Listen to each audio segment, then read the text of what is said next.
సగం run out తోటి తెలిసిపోతుంది ఈ పర్పస్ తోటి సినిమా రన్ అవుతుందని. కానీ అసలు ఇది ఏ పర్పస్ తోటి రన్ అవుతుందో మరి. మణిరత్నం గారి లెజెండరీ అంటారు కావచ్చు, మణిరత్నం సినిమా అంటే అంతే బ్రో స్లో పాయిజన్ అని.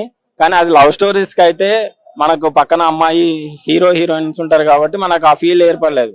బట్ ఇది యాక్షన్ సినిమా, ఈ యాక్షన్ సినిమాకి స్లో పాయిజన్ గా ఎక్కుతుంది అంటే మాత్రం నేనైతే యాక్సెప్ట్ చేయను.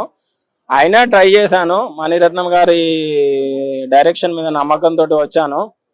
అండ్ మళ్ళీ కమల్ హాసన్ గారు కూడా విక్రమ్ తర్వాత సరే భారతీయుడు 2 డిసప్పాయింట్ చేస్తారు, ఓకే పోతుంది ఒక సినిమా అనుకుని సెకండ్ సినిమాకి వచ్చాను.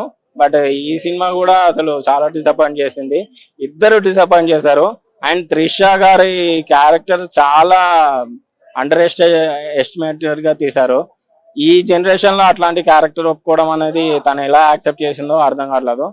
తన ఫ్యాన్స్ అయితే చాలా డిసప్పాయింట్ అవుతారు. సినిమా ఒకటే మోట్ ఏంటంటే ఒక గ్యాంగ్స్టర్ లో ఒక ఫ్యామిలీ అనేది చిన్న భిన్నం అవుతుంది. ఆ ఫ్యామిలీని కలపడానికి కమల్ హాసన్ చేసే ప్రయత్నమే ఈ థగ్ లైఫ్.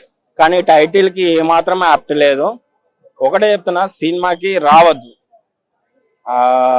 డబ్బులు బొక్క.